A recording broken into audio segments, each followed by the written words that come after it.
Or so far only a small group. They must have heard that I'm presenting tonight.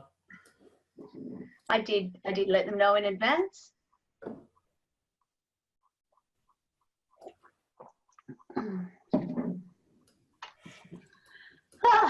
So how was your weekend, Mark? It was all right. I took the boys to the Grand Prix on Saturday.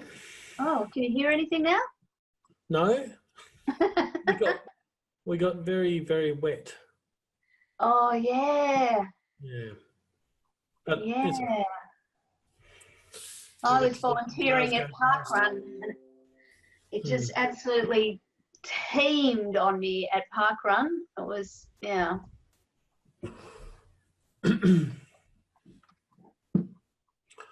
And pretty much everybody else was doing assignments and trying to submit assignments that wouldn't submit, which is interesting. Problem. Well, what's the time?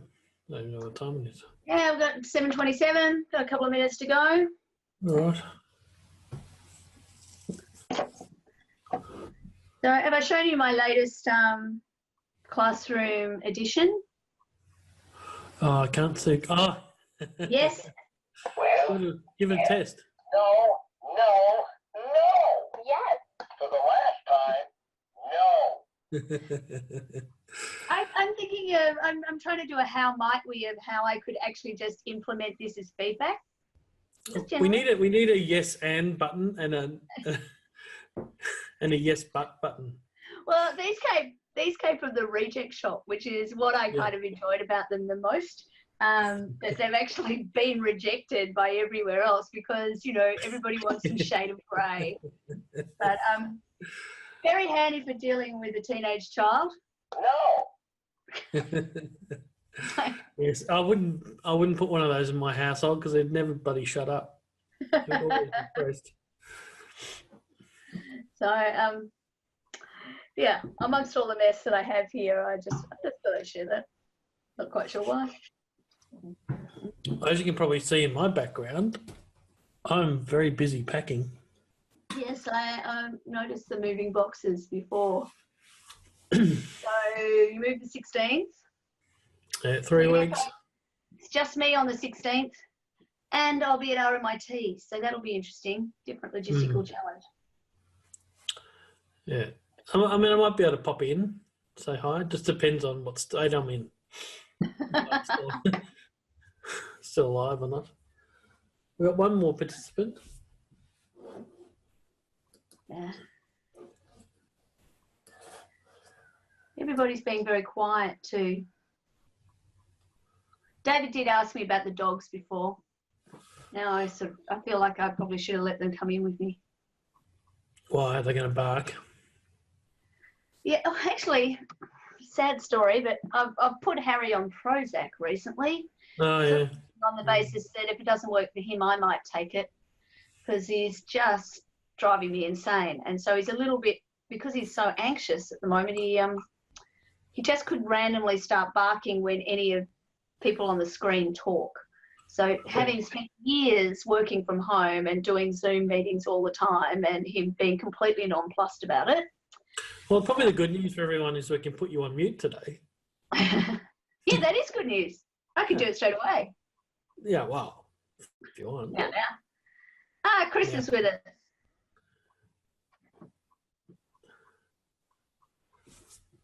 And Rose too.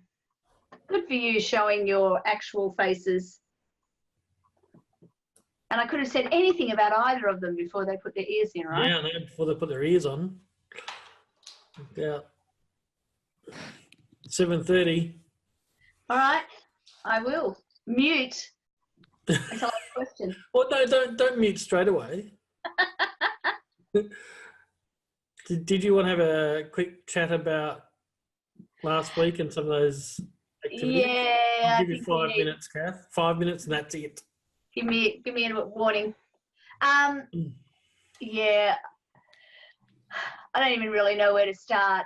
Firstly, actually, don't start then. That's fine. I want to shout out to Rose, who spent some quality time with me on Sunday. showing me what your experience as students is like in trying to upload those assignments, because we can't see it, and I had a fundamental misunderstanding of how it worked. Yeah. Basically, you need to do that work. We will accept them if you can upload them. I think the easiest way in the end is for somebody in each team to upload those 2 assignments, just collect them and upload them for everybody. I'm a little inclined, question without notice to Mark, to just at the end of the day just excuse everybody from a Mark's perspective. Just like, let's just get you to do those 2 but not worry too much about whether they're marked or not. I tend to agree, because it's causing just as much as a nightmare for us as it is for you guys. Probably more in some ways, but yeah, it's not about me. I have to remind myself that it's not about me. Of course it is. Yeah, we've learned so much. And I must admit, the journal is the other one, which now I know what I know, we would have set up really very differently from the very beginning. It's just very hard to work out where things are up to with it.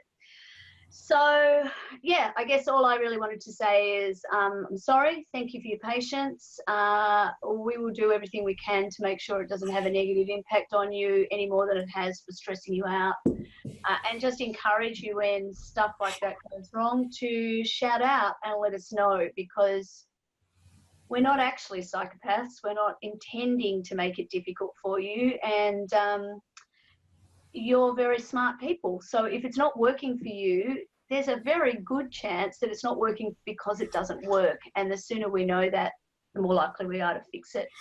Yeah. So, Kath, it's Tam. Can I just ask a question?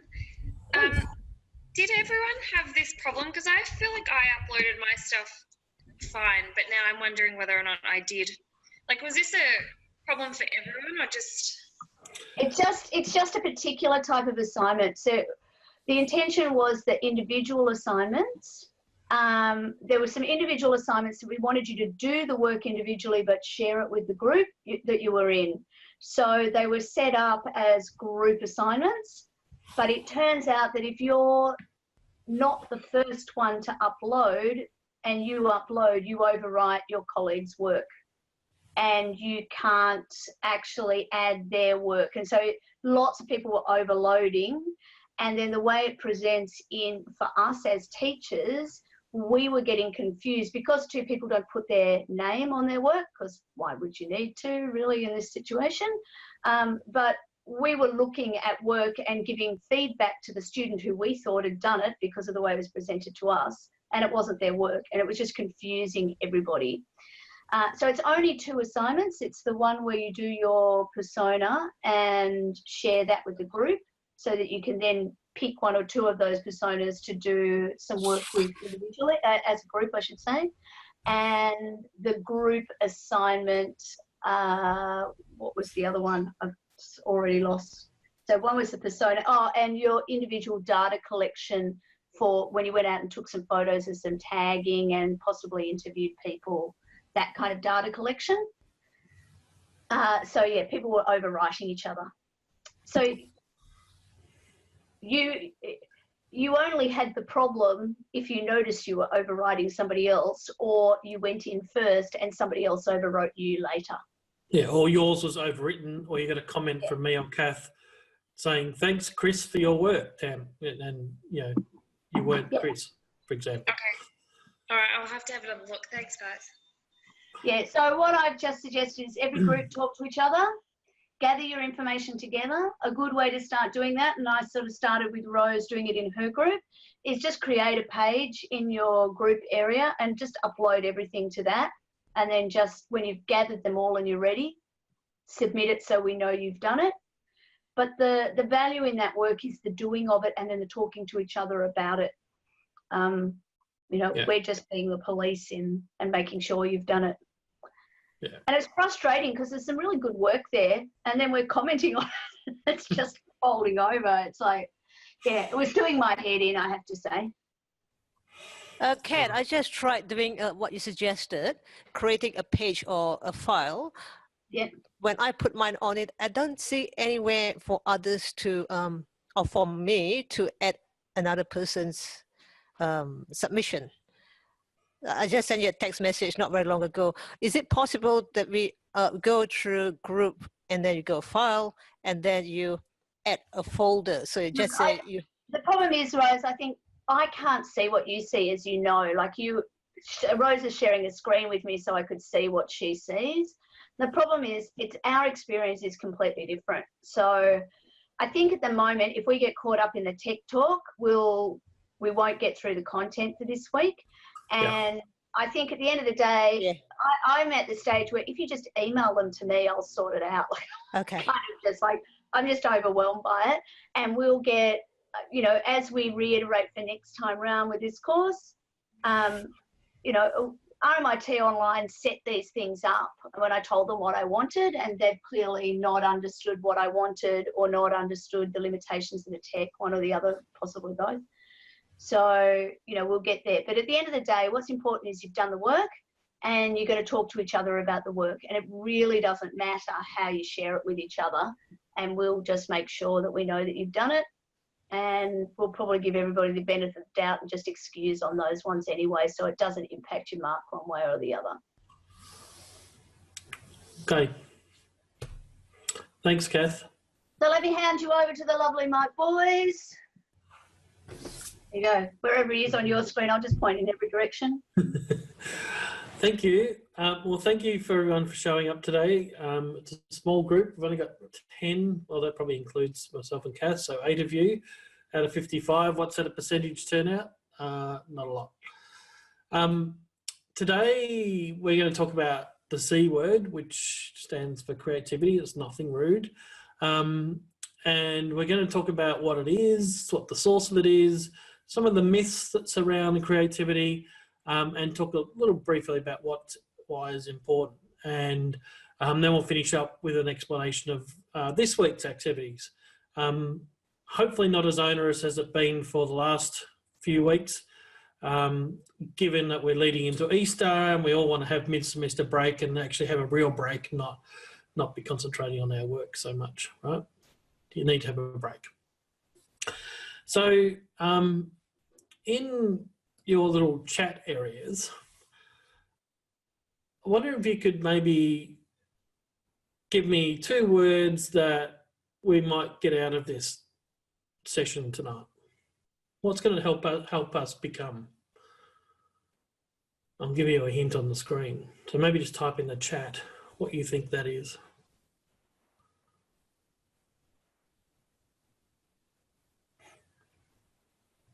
Yeah, so getting a few, be creative. Yeah. You know, which is all well and good, right? Because we're talking about creativity. But it's interesting that, you know, with creativity, things are not always as we first seem. And, you know, our brains sort of fill in half the picture sometimes, and we sort of go off thinking we know what the solution is or the problem is before we, you know, the solution to the problem before we even really understand what the problem is. And I think we've sort of hammered that home a little bit around design thinking, and it's certainly true in relation to creativity as well. So yes, we want you to be creative, but first, I think really we need to understand what that is. So feel free to turn on your audios, have a go. What is creativity? Can anyone give me an explanation?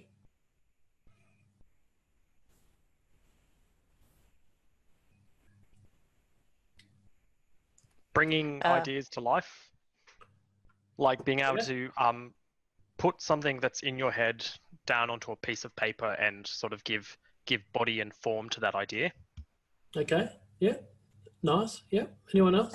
Thinking out of the box. Okay, assuming there is a box, yep. Bringing a solution to an issue, to a problem. Okay, sure, yep. So there's a couple of good points raised there, and one about bringing a solution to a problem, or actually having something tangible. So, you know, it said writing it down, or it's an extension of an idea, isn't it? So it's actually doing something with it. So let me just ask you this question quickly. Who do you think is more creative, the guy on the left or the guy on the right? Maybe have a little vote in your text screen. So right or left?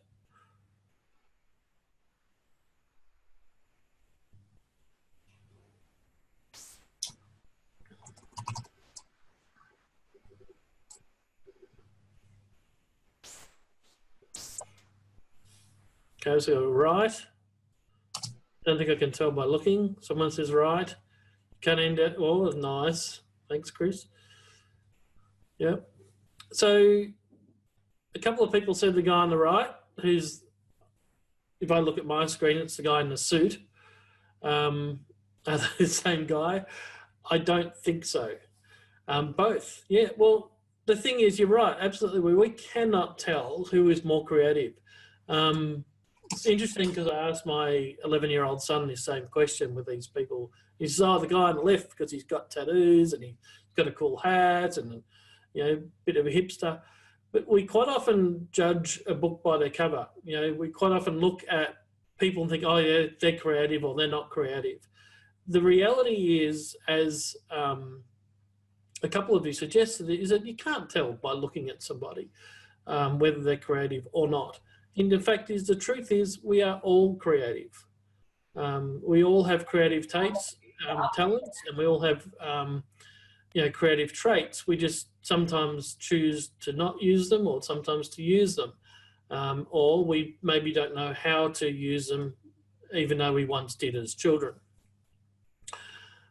Just another question around creativity: is it only for the arts? How about a yes or no? Or no? No from Tam? No. We've got a resounding no at this stage. That's great to hear. Because again, one of the issues around creativity is that we quite often associate, when we think of creativity, we turn our heads to museums or, you know, art galleries or, you know, things that we like from an aesthetic point of view.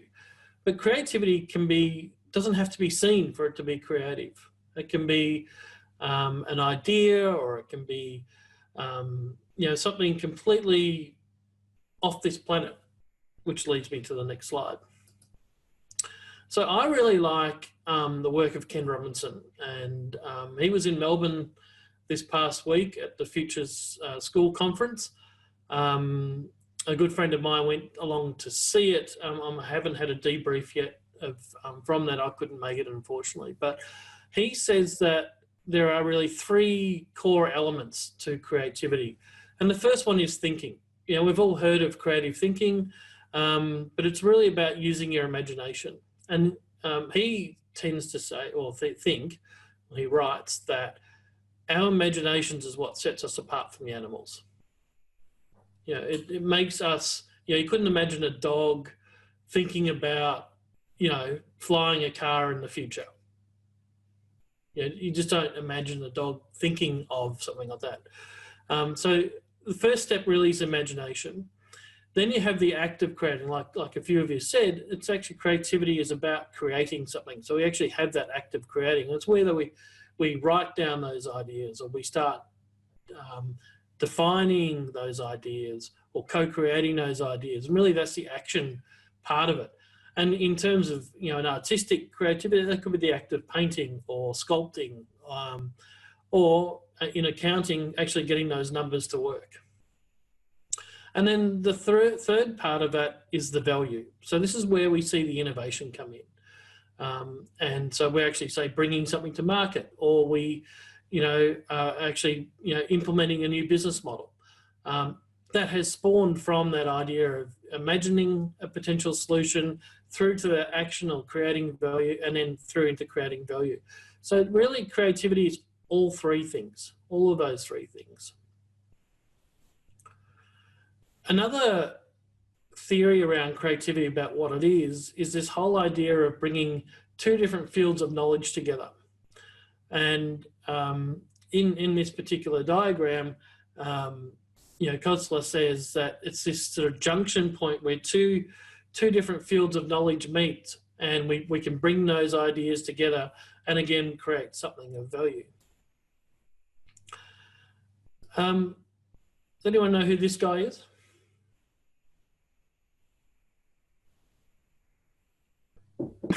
Picasso? Yeah. Sorry?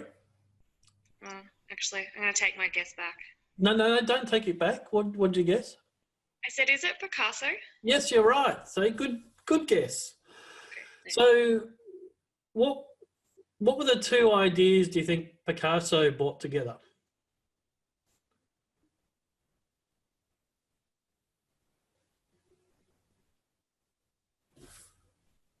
Abstract design. Yeah, so he had two loves, which he was famous for. One was painting, and the other one was African masks.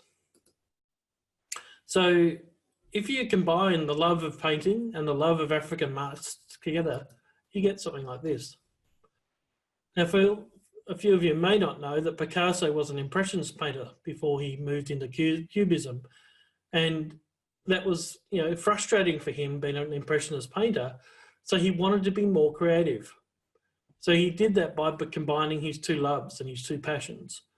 There is a nice little story, you can look that up, about a couple of masks that he obtained from the Louvre, illegally, of course, which led him to be one of the #1 suspect in the theft of the Mona Lisa. Anyway, you can read about that in your own time. So in a sort of more modern day context, creativity, here's an example of bringing different knowledge from different fields and bringing them into one particular item, which, in this case is a smartphone. So bringing the combination of products together is creative, right? Is bringing things together to make them add value. So it's an imagining, you can imagine whoever invented the smartphone. I'm not sure whether it was Apple or not that he actually invented the first one. But you imagine that someone would have had the idea, we could bring all of these items together and into one package, and then that would add value. So then the act of bringing those things together, which wasn't just, if we look at Apple as an example, this is not just an idea coming from Apple. We had to source special glass, they had to source special batteries, transistors that were small enough, all the hardware that goes into it from multiple different sources of industries and from different countries. So it wasn't just one person. You can't say it was Steve Jobs that invented the iPhone. It was, many people, and co-creation that brought that item together. In another example, if you take the old model of a video shop and the postal service, what do you get? You get the first, Netflix 1.0. So Netflix went on to reinvent themselves numerous times after that. They went into a streaming video service once the technology caught up with them, and now they're creating their own content. And I've just been hooked on Designated Survivor. Don't ask me why. You too? Yeah. Binge watching, I'm afraid.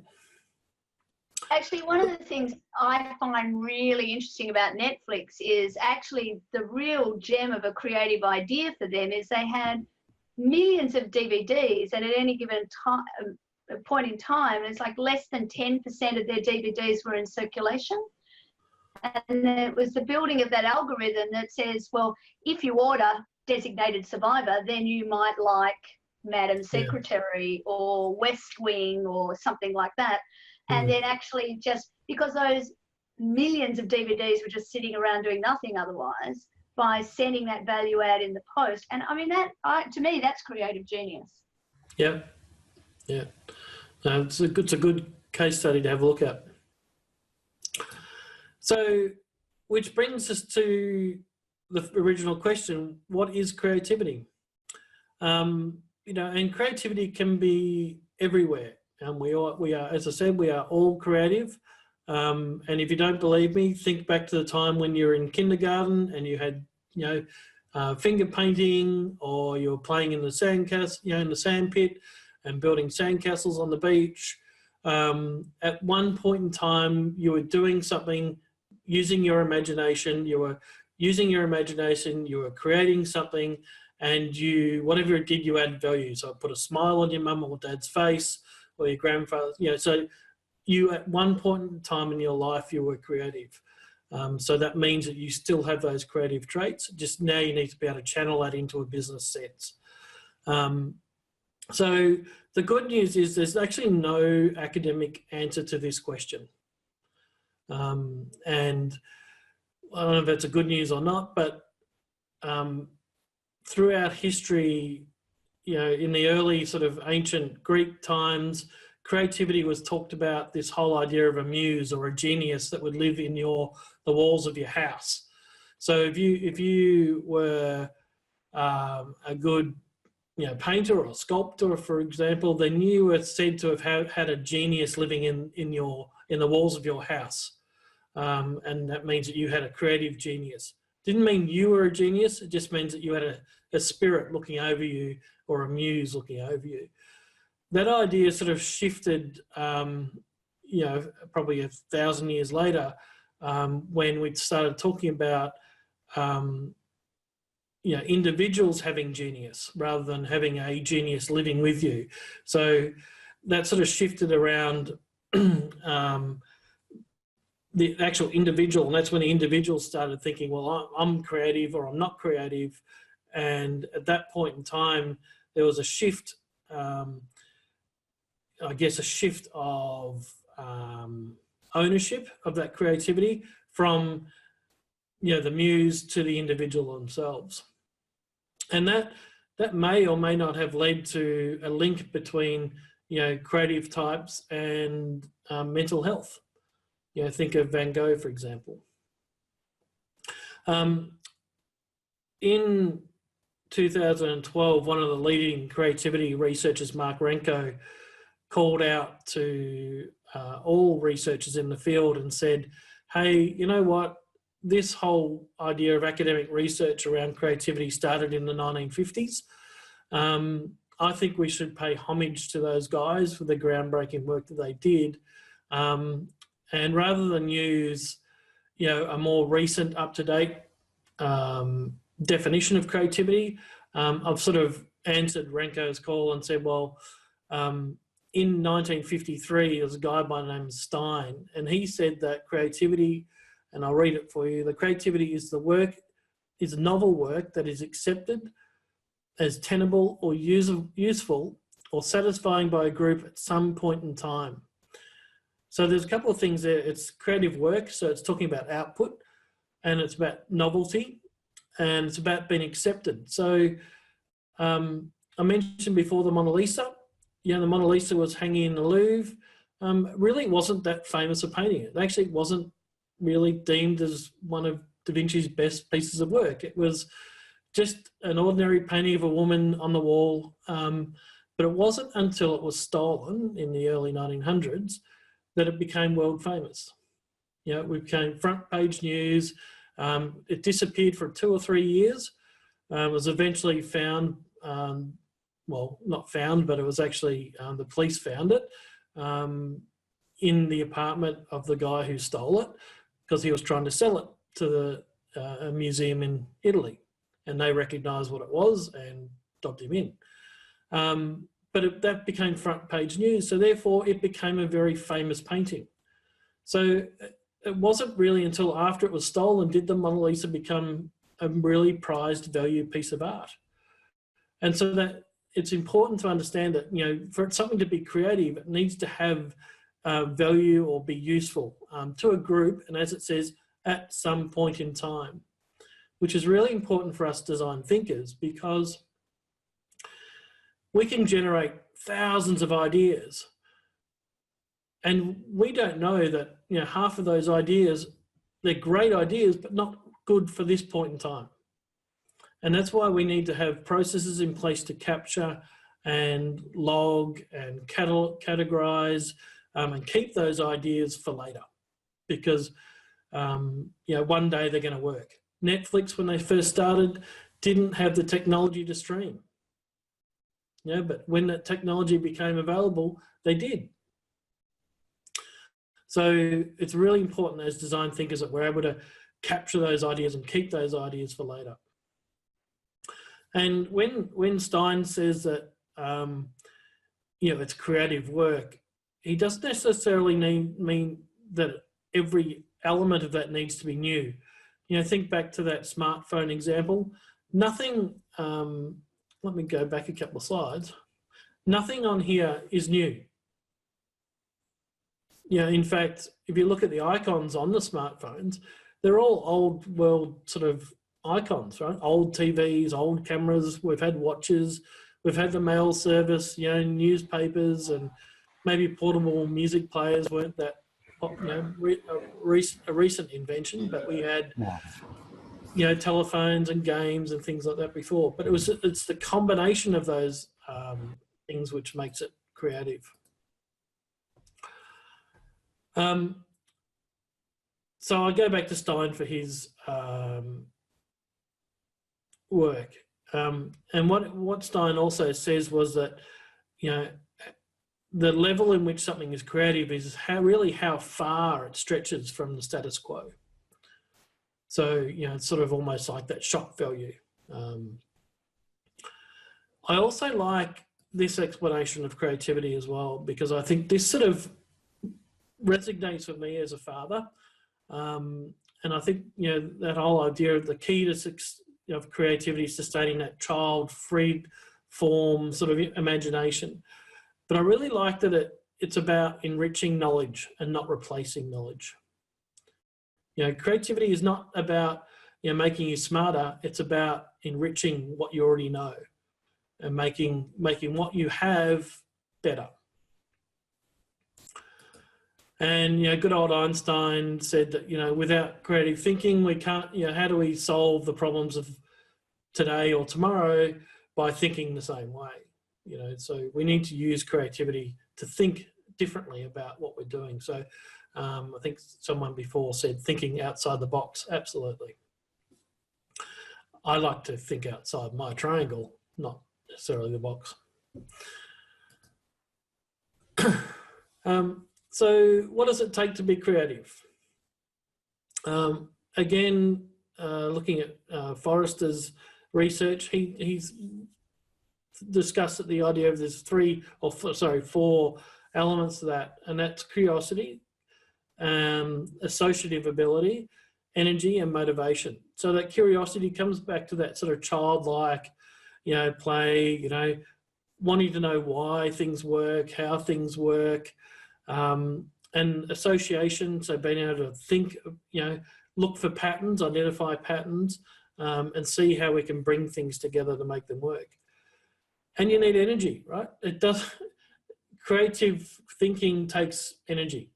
It's so easy just to sit back and go with the flow, go with the status quo, you know, do the same old thing that we've always been doing. It's very easy to do that. And then last, we need a motivation. So we need to be able to, you know, want to do it. We need, might need an incentive as well. So can I get maybe via the chat, who here says that they're creative? Put a yes or a no. Yes for Kath.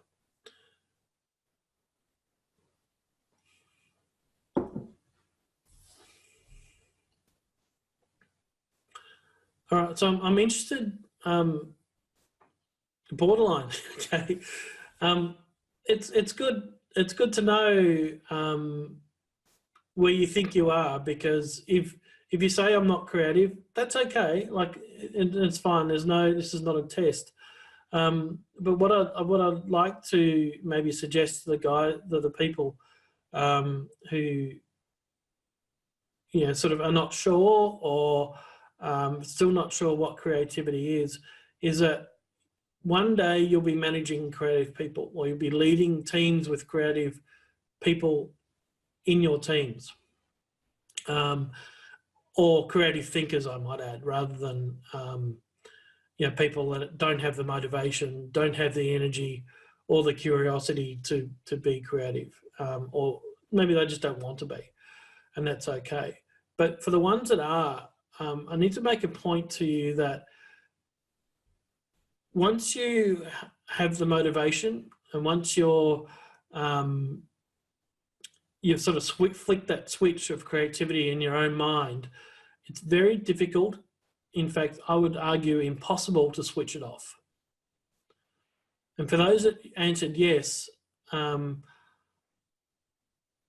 like you either to sort of maybe agree or disagree with me in that case. I'm happy to open up the discussion.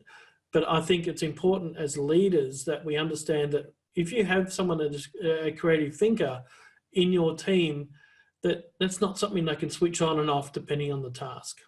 If you're got a project, they're going to be thinking about the best ways to do it and better ways to do it, even if they're not asked to. What are your thoughts on that?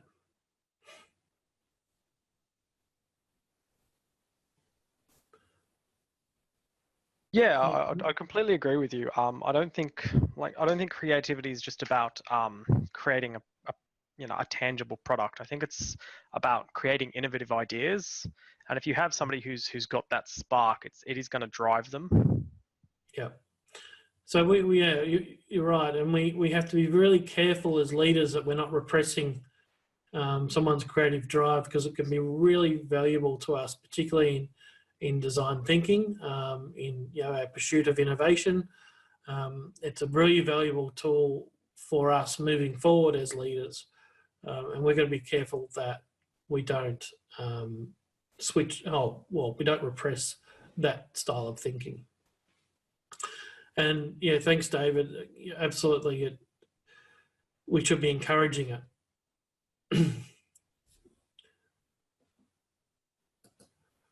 So, sorry, I'm just going to weigh in because I can't help myself. I thought we had you on mute, Kath. Yeah, you have to try again. But I've got chat, so I can just keep annoying people. I actually find this a really interesting question because, I've read the papers, probably not as many as you have, but I get this idea that you can't turn creativity off once it's there. But I'm not sure you can turn it on either. And there's a really, I'm going to put a link to a YouTube thing in a second in the chat, which is from Ira Glass, who some of you might know of as the guy from Behind This American Life.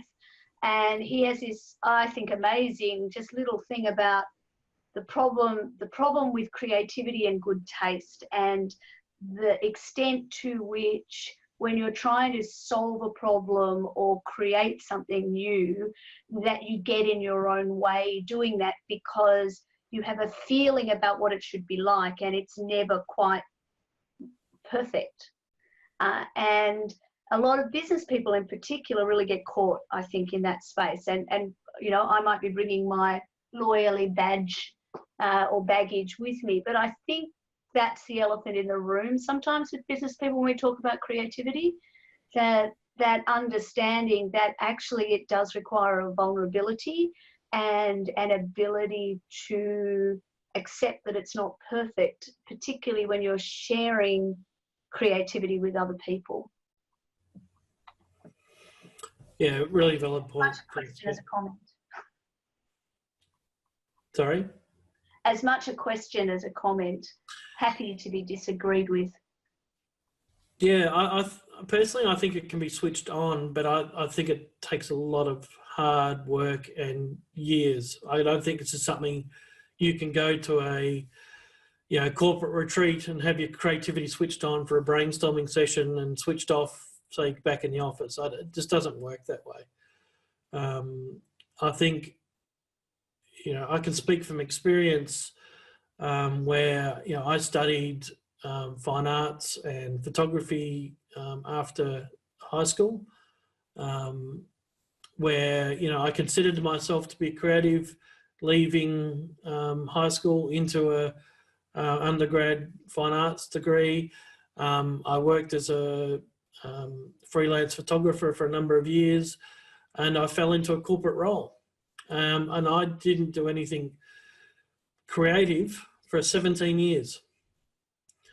So I think it got switched off for me for a period of time, but if I cast my mind back, I was always frustrated. I was always looking for better ways to do things. And you know, it wasn't until I had a shift in personal circumstances that allowed me to engage back in some more creative pursuits, and which led to me doing an MBA and led to me doing a PhD on creativity, of all things. So I think it can be switched on, but it just takes a lot of hard work, and potentially, it's like one of those life-changing moments. You know, it actually needs like a big shock. It's like an organisation won't change unless there's a change of leadership. You know, it's almost like your mind needs to shift from one gear to another gear. So now we've talked about creativity. Where does it come from?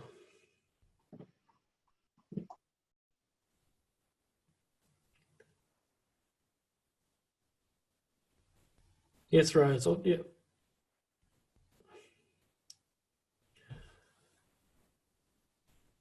And it's very true. You know, creativity does sometimes take time. In my PhD thesis, you know, I was looking at creativity in project teams, and time is the enemy of a project manager. So as soon as you mention the word creativity to a project manager, they put their hands over their ears and go, la, la, la, la.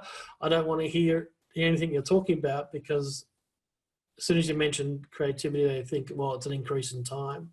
My argument is that if you don't engage in creativity, that's an increasing risk, which can increase time.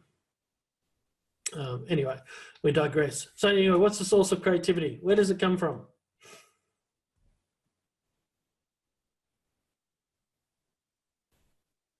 Yep. So key word there is we. So it comes from people, right? It doesn't come from dogs, even if they do bark a lot.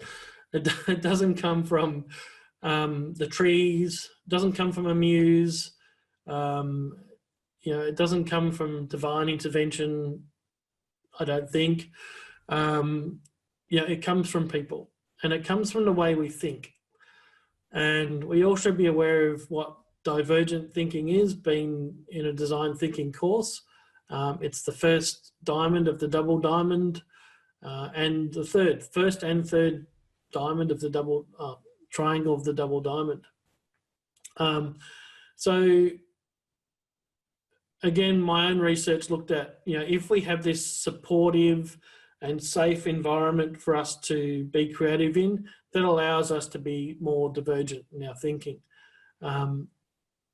So the point is, you can have divergent thinking and not have creativity, but you can't have creativity without divergent thinking.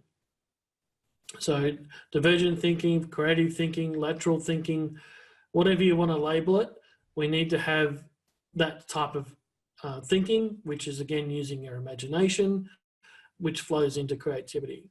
Creativity is the act of creation. Innovation is the act of creating value. And then obviously we have some sort of value or economic improvement from that point on.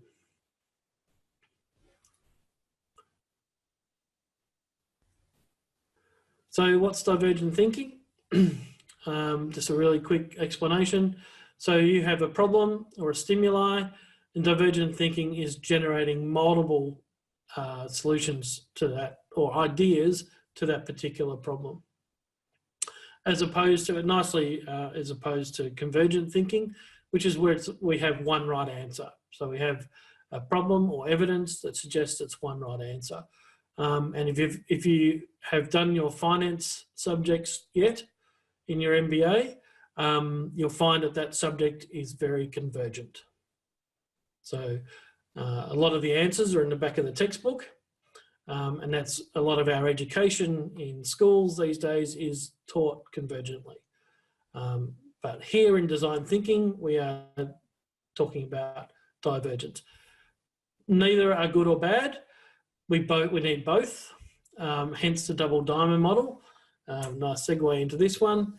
So we need to be able to diverge before we converge, and that's the important part, is that we shouldn't be converging before we've diverged, because if we've done that, we don't understand our problem, we don't understand our needs of our customer, we can't empathise if we've converged too quickly. So this whole idea of creativity spawns from this the idea of divergent thinking. So, time for Mythbusters.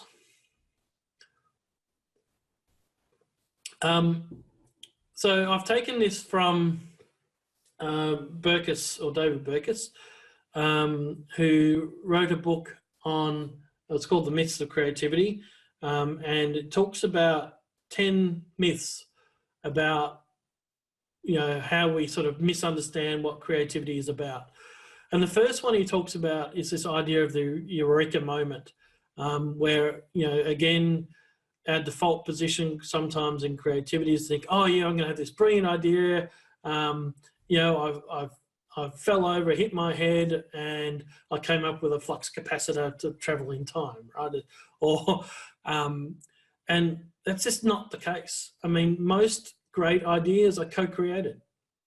You know, again, think of that Apple iPhone. Like, it's not just one idea from one company or one person. It's many ideas brought together from all over the world. And the reality is, you know, good ideas take time to incubate, and good ideas come from hard work. The next myth is about breeding. And, you know, yeah, my parents were creative, so I'm creative. There's no such thing as a creative type or a non-creative type. It's about whether you're engaged in creative thinking or not. And, you know, as I said, we're all born with creative talents. So this myth that we can, you know, we were born with this creative talent is precisely that, a myth. The third myth, which we've already talked about, is this idea of originality. So not all ideas or part of that created element or work, not all ideas need to be original. So it's often about the combination of ideas that makes something creative. Remember that juncture, bringing those two planes of field together. You know, a lot of people argue, you know, there's a lot of Apple and Microsoft argue about who invented the PC. Well, in fact, it was actually Xerox that invented the PC. The fourth myth he talks about is this idea of an expert, where, you know, we need to be experts in solving problems before we can be creative. So we need to have this sort of expert opinion. And yes, expertise is valuable, but it also can hinder creativity, because experts tend to jump into the solution before they've actually, again, deeply understood what the problem is. So expertise can actually hinder you. And if you look at a company like IDEO, for example, famous for their design thinking and product design, then they're not experts in the fields that they're designed for. They're just really good at understanding and empathizing and defining the problem, and then taking the designs and bringing in the expertise when they need to. So, you know, IDEO, you know, they designed everything from hospital equipment to kitchen utensils to, you know, you name it. They're not experts in any of those fields, and they don't need to be. They're just experts in design. And then the fifth myth is about incentives. You know, this whole idea is, well, if we just, you know, maybe had a prize at the end of the month for the most creative idea, or, you know, we pay them a little bit more because, you know, they're going to generate more ideas. if you throw, the more money you throw doesn't make something more creative. You know, and sometimes the most creative ideas can come with no incentive whatsoever. You don't need to throw money at things for it to become creative. It's a mode of thinking, not necessarily an incentivized process. And myth number 6 talks about the lone wolf. So, you know, we all love stories of a hero. You know, your hero's journey is another one, Kath. We love that one, don't we? Hero's journey. You know, it's Luke Skywalker, it's Harry Potter, all that sort of stuff. But, you know, creativity doesn't come from soloists. It comes from co-creation. And, you know, Steve Jobs didn't invent the iPhone. He just enabled the environment and the situation for that to happen. You know, I guess the point is creativity is a team sport. And we've got to look at it that way. Myth number 7 is about brainstorming. So quite often you hear in organisations, I think I mentioned it before, is that, hey, we're off to the corporate retreat and we're going to do brainstorming sessions and we want to be more creative. You quite often hear that in organisations. And the formula sort of we tend to fall back on is this whole idea of well, if we're going to be more creative, we need to have more brainstorming sessions. And this really, I guess it's a misunderstanding of what creativity is. And it's not just about brainstorming ideas. And although there is place for brainstorming sessions, that's not what creativity is about. You know, as I said, it's a mind shift, it's a way of thinking. It's about generating ideas that are appropriate for the time. It's not something you can just go into a room and just become more creative just because the boss told you to. You really need to, it comes from hard work, it comes from conversations, and it comes from, you know, from teams, diverse teams of people. The 8th myth that he talks about is this whole idea of, you know, you hear of these cohesive teams that have got pool tables and, you know, foosball tables and slides and free food and free beer and, you know, these wonderful places to work and, you know, how wonderful it must be. Is you need all that stuff to be creative, right? Wrong. You know, in fact, having this whole idea of cohesive teams doesn't necessarily generate creativity. In fact, what it can do is create groupthink. And we need to understand that sometimes tension in a group, and it's called creative friction, is a good thing. It's okay to have conflict as long as it's, you know, nurturing, and it's okay to be, you know, conflictual. You know, Kath and I disagree all the time, don't we, Kath? No, you're supposed to say, yes, we do. No, we don't. Say, no, we don't. We don't disagree. No, that's right. I refuse to say, no, we don't. I disagree with you about the need to say that. Yeah, that's right. Yes, and. Yeah, and so having a cohesive group, you know, think of IBM in the 1970s. You know, if your name was Jones or, you know, Smith, you probably got a job. You know, because you're a white Anglo-Saxon man. His name was Bob or Andrew. Bob or Andrew, correct. So cohesiveness can actually hinder creativity. Actually, that's not true. They're American. Their first names had to be verbs, like Chuck or Pitch or Jack or... Anyway, sorry. Yeah, Jack. And myth number 9 talks about this idea of constraints. So, you know, we love the idea of being free and free to explore and unbind your workers and let them, you know, wander around in, I don't know, fairy costumes, whatever you want.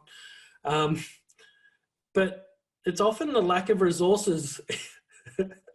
The lack of resources is often the fuel for creativity. You know, think of, and, you know, creativity needs some structure as well. So it's not about necessarily just being free and, you know, loose and, you know, running around without any suits on.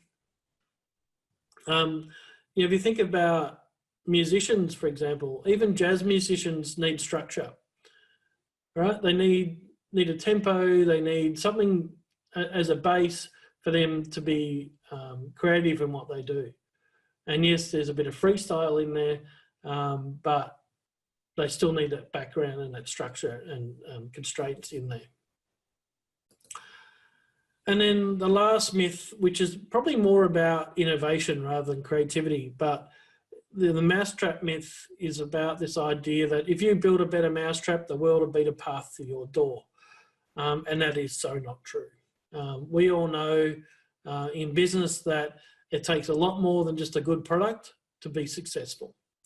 There's a lot of hard work in terms of getting something to market and getting that idea right. And in fact, as I guess, you know, if you look at statistics in business, more often than not, the world will do the opposite of beating a path to your door. They'll ignore you or they'll reject your idea. Any discussions on those myths? Anyone think of any others?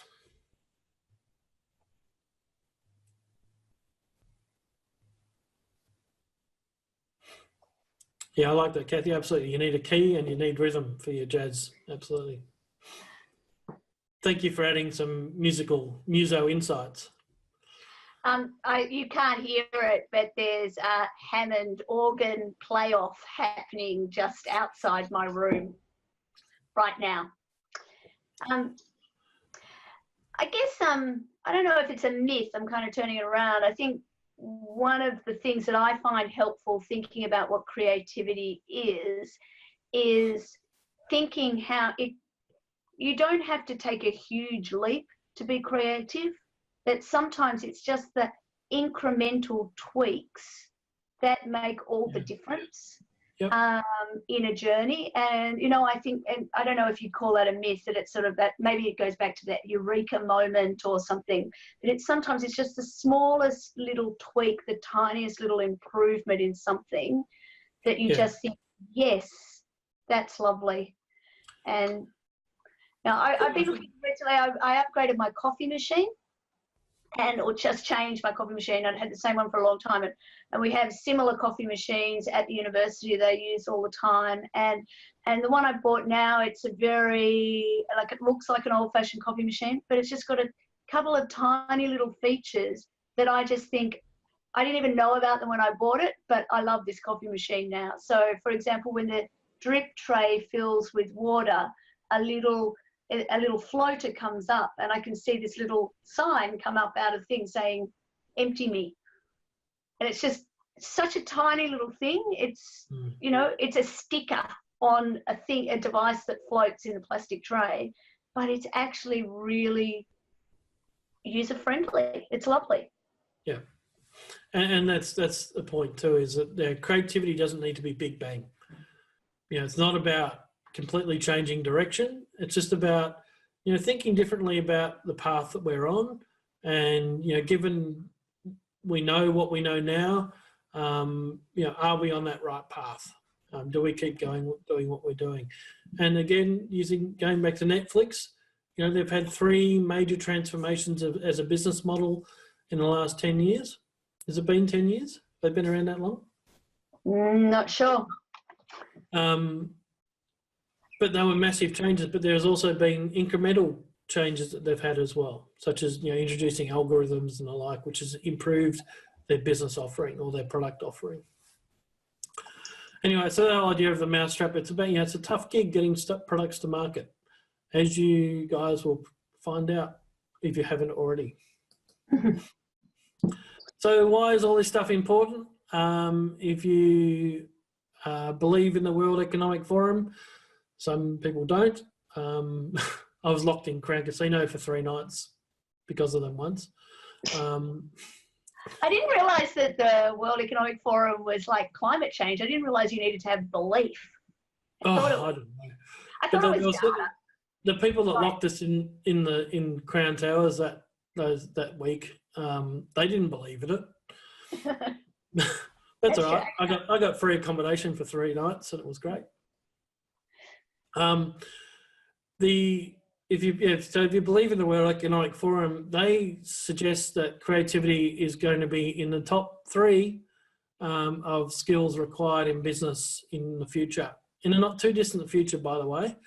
So you can see the top creativity has gone from number 10 to number 3, along with complex problem solving, and I'd suggest there's an element of creativity in that, and even critical thinking. So you can see that things like quality control that were at number 6 are completely gone, which I find just as, what's missing from that list in 2020 is just as interesting as what's included. So why is it? I find that the thing that always throws me on that list is that active listening isn't in the second list, but then emotional intelligence is, and not in the first list.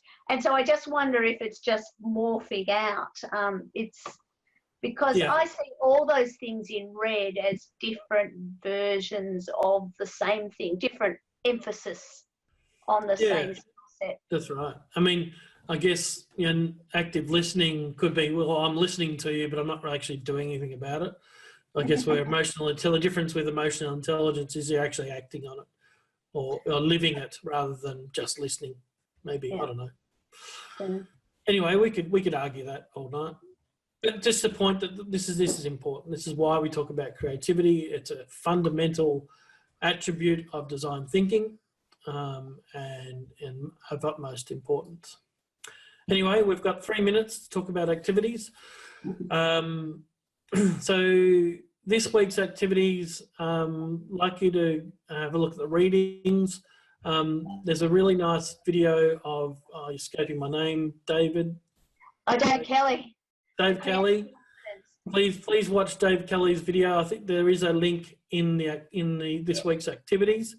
And it'll be important for the activity too, to understand that issue around creative confidence. Yeah.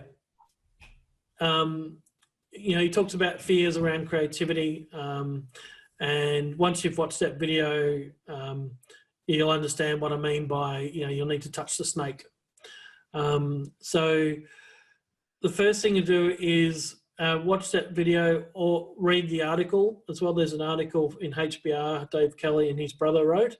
What I'd like you to do is create a visualization with 0 word count. That it describes what your fears are around creativity. So what are your fears? So watch the video, read the article, and then create a visualization and upload that to Canvas, please.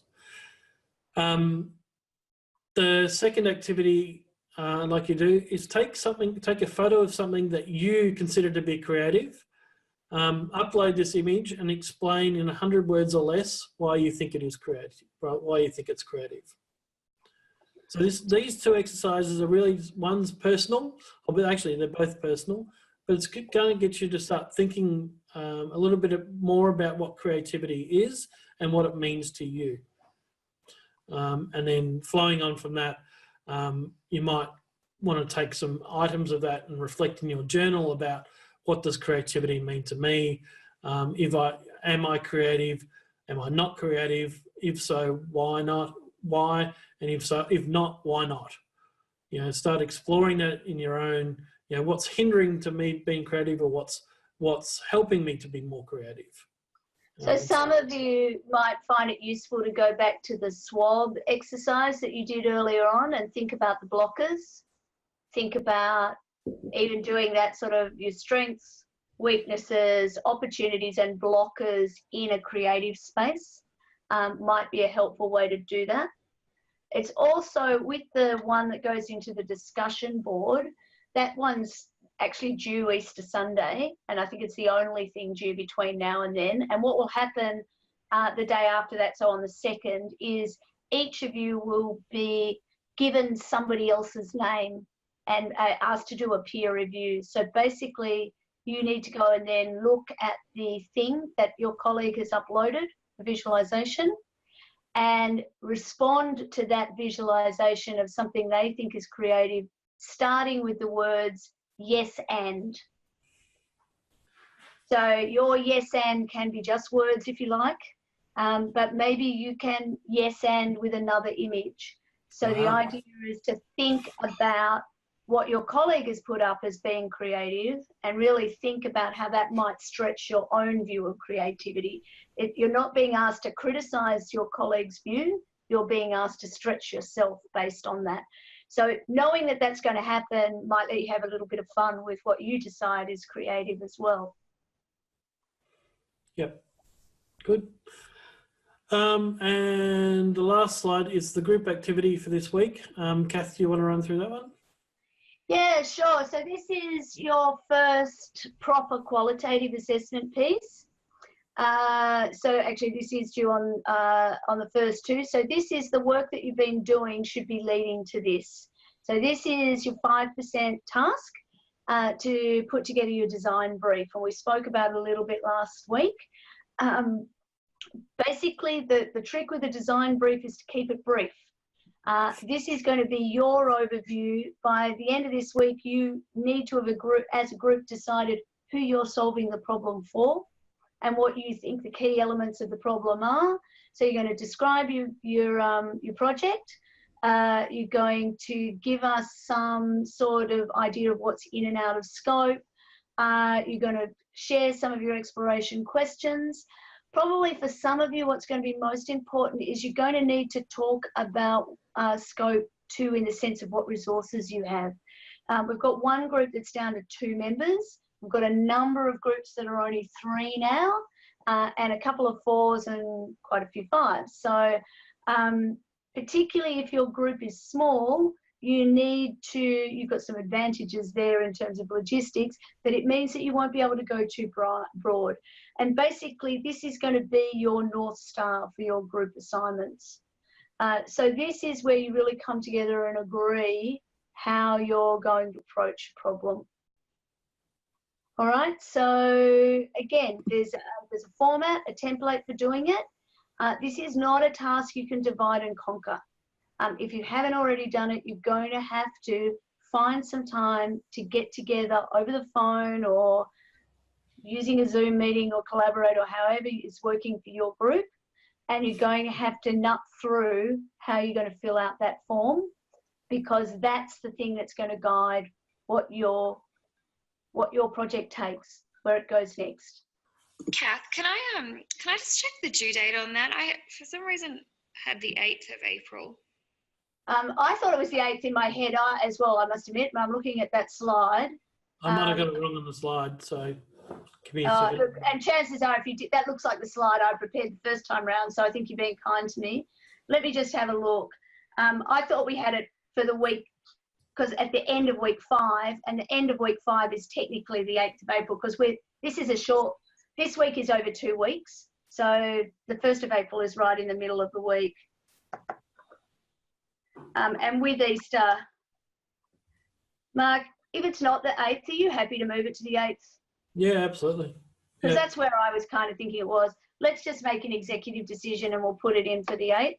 And anybody wants to complain about it with me, we can, I don't know, arm wrestle about it or something. Just looking at it on Canvas, it has the 8th already for our Good, task good, 2.1 design brief. I was thinking that because I was Yeah, it blocking out does. time in my diary for marking it, and it wasn't next week. So good. Thank God. I know I'm not a god. I'm a goddess. Yeah. No laughs. So the only thing due on the 1st is that is your image of what. And also, again, well, Mark, you can disagree with me here. I don't think you should overthink that, your image of something you think is creative. No. It's about starting a conversation. It could be something in your kitchen drawer. It could be a building. It could be whatever you want, right? It could be a book. The only trick is no words. Oh, no, that one is 100 Oh, words. no, or actually, that less. one you can have words. Yeah, it's so just let's take a photo of something you think is creative and in 100 words or less describe why you think it is so. That's The right. other one, which is due on the 8th, is visualize your creative fears as touch a snake. Yeah. But they're listed in the assignments, and the due dates are right in Canvas for those. Yeah. And the visualize your fear one will make a lot more sense when you've had a look at David Kelly's Yeah. video. Questions, That's it. concerns, frustrations, compliments. While we've got this this slide up here, I was wondering if you could just clarify something. Expected outcomes and success metrics in the design brief. What's the difference? The difference between an outcome on or how, I mean, basically, expected outcomes is essentially it is what you would like to see. You want to see it can be in a very broad sense. So have you got a sense yet on who your group might be looking at taking as a stakeholder? So who? So we're looking at like a council housing estate. Mm-hmm. And helping them reduce graffiti in their area. So that would be our outcome, and a metric would be how we measure that. Yeah, absolutely. So your outcome is, so you know who your stakeholder is, and so you might want to put other outcomes into that process. It's just, so you might be reducing or changing the way that wall treatments work in a way that has a positive influence on, or a positive response from residents, from the council, from police, whoever your stakeholders you've chosen are. And then your metric might be around either numbers of incidents, you might need to define tagging in order to do that, or whatever else it is that your metric, I don't want to put metrics into your mind. That's You could have a qualitative metric as well. Sorry, what was that, Mark? You could have a qualitative metric. Doesn't have to be absolutely. quantitative. Absolutely. In fact, there's probably going to be a better measure of success in that case, having a qualitative one. So again, your design brief in a sense is one of the constraints that Mark was just talking about earlier. It's a set of the boxes around which you're going to try and solve your problem. You're going to constrain your problem to an extent, and you're going to turn and have a look at what the metrics are. But at risk of a spoiler alert, if you go down a particular path and you start to realise or think that maybe the metrics are wrong, well, then that's something you're going to have to deal with in your presentation or your report. You will have to explain where you started on the metrics and why you want to change them, because you're going to have to convince your client that the thing they signed up for at the beginning isn't the thing that you're going to end up doing. But again, I would suggest that that shows some deep thinking at some point along the line. So it's, you don't feel 100% locked into what you're doing. This is the scope at the beginning, and we will iterate. Hey, Lucas. Hi, Kath. All right.